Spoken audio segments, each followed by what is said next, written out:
Hey guys, it's been a while since my last video, so I thought I'd talk really quickly about a bike I just purchased.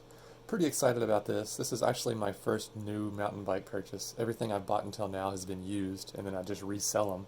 So that's actually what I did. I just sold my hardtail, and been looking at trail bikes for quite a while. Had a lot of feature sets in mind that I wanted to. It's actually a pretty difficult time to get a bike right now, though. Inventory just worldwide, bike shops are slammed. Everybody wants a bike. So I went in with a general mindset and price point in mind, and this was basically the only bike that really fit the bill for me. There was one that was a little over budget I was on the fence about. This was a window model, and a couple other people were actually looking at the bike, so I just went ahead and bought it, and I'm glad I did. So this is a Giant Trance Advanced Pro 2, which is a mouthful. They have several different lineups. This is kind of the mid-range, but basically carbon frame, carbon wheels. Most of the other parts are aluminum. And I'm really happy with everything on the bike, especially the carbon wheels. That's a first for me as well. But the only complaint I have is the SRAM NX drivetrain.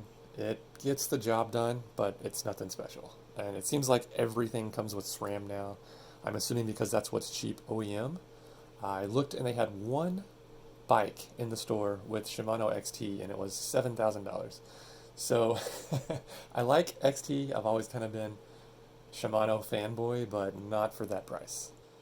The front is a Fox 34 Rhythm set at 130, and that's plenty for the kind of riding I do. It's kind of the perfect trail setup if you ask me. The brakes are SRAM Guide T, which again, nothing fancy to write home about, but they get the job done. It's 4 piston, and they have pretty good sized rotors in the front and back.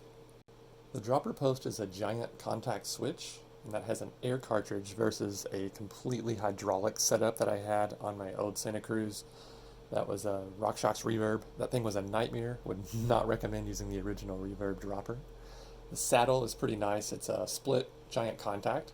I mentioned the wheels are carbon. These are Giant TRX. First carbon wheels for me. Very impressed with these so far. They seem pretty sturdy. Don't feel like I'm going to break or snap anything. Real easy to move around.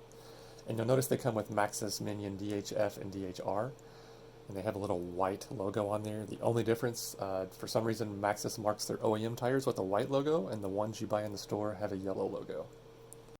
Without getting too nerdy here, the only other thing I'll mention is a chainstay protector is pretty nice. A lot of features on here that you don't see on cheap bikes. Again, I felt like the price was right for the features I got. One thing I do like about the bike is the way it looks, this shiny copper paint. And I like the way that Giant is a little less soft-spoken than some brands. It's just loud and huge with their logo, as big as they can possibly print it on the frame. So it's kind of under the frame here on the down tube.